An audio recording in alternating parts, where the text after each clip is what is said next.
ದ್ವಿಚಕ್ರ ವಾಹನದ ಹಿಂಬದಿ ಸವಾರರು ಮಾತನಾಡಿದ್ರೂ ಕೂಡ ದಂಡ ವಿಧಿಸುವಂತಹ ಒಂದು ಕಾನೂನು ಜಾರಿಗೆ ಬರ್ತಾಗಿದೆ.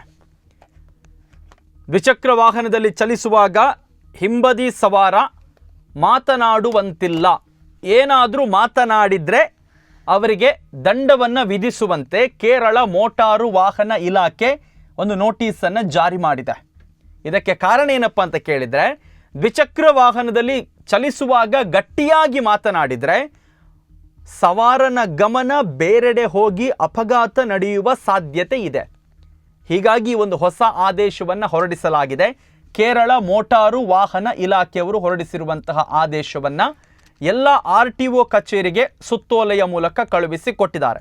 ಕರ್ನಾಟಕದಲ್ಲಿ ಆದೇಶ ಜಾರಿಗೆ ಬಂದಿಲ್ಲ, ಆದರೆ ಕೇರಳದಲ್ಲಿ ಇಡೀ ರಾಜ್ಯದಾದ್ಯಂತ ಇನ್ನು ಮುಂದೆ ನೀವು 2 ವೀಲರ್ನಲ್ಲಿ ಹೋಗ್ತಾ ಇದ್ದೀರಂತಾದರೆ ಹಿಂದ್ಗಡೆ ಯಾರು ಕೂತ್ಕೊಂಡಿದ್ದಾನೆ ಆತ ಬೊಬ್ಬೆ ಹೊಡೆದು ಅಥವಾ ಜೋರಾಗಿ ಮಾತಾಡಲಿಕ್ಕಿಲ್ಲ. ಆ ಥರ ಏನಾದರೂ ಮಾತಾಡಿದರೆ ನಿಮಗೆ ದಂಡ ಬೀಳುತ್ತೆ. ಈಗ 2 ಹೆಲ್ಮೆಟ್ ಹಾಕ್ಕೊಂಡು ಹೋಗಬೇಕು, ಈ ಥರದ್ದೆಲ್ಲ ರೂಲ್ಸ್ ಇದೆ. ಅದಕ್ಕೆ ಫೈನ್ ಹಾಕೋದಿಲ್ಲ, ನಾವು ನೋಡಿದ್ದೇವೆ. ಸೊ ಈಗ ಒಂದು ಹೊಸ ನಿಯಮವನ್ನು ಜಾರಿಗೆ ತರ್ತಾ ಇದ್ದಾರೆ. ಹಿಂದ್ಗಡೆ ಅದು ಮುಂದುಗಡೆ ಕುಳಿತ ವಾಹನ ಸವಾರ ಯಾರು 2 ವೀಲರ್ ಚಲಾವಣೆ ಮಾಡ್ತಾ ಇದ್ದಾರೆ ಅವರ ಗಮನ ಬೇರೆಡೆ ಹೋಗಿ ಅಪಘಾತ ಆಗುತ್ತೆ ಅನ್ನುವ ಕಾರಣಕ್ಕಾಗಿ ಈ ಆದೇಶ ತಂದಿದ್ದಾರೆ.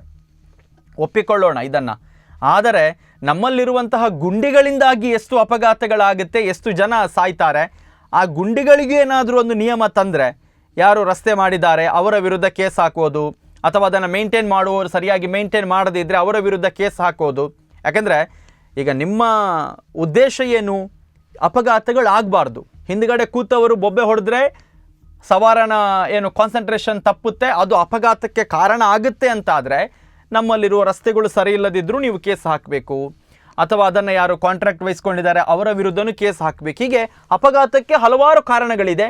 ಅದನ್ನು ಕೂಡ ಕಟ್ಟುನಿಟ್ಟಾಗಿ ಜಾರಿಗೆ ತಂದರೆ ಜೀವಗಳನ್ನು ಉಳಿಸಬೇಕು ಅನ್ನುವ ನಿಮ್ಮ ಆಶಯ ಏನಿದೆ ಅದು ಸಫಲ ಆದಾಗೆ ಆಗುತ್ತೆ.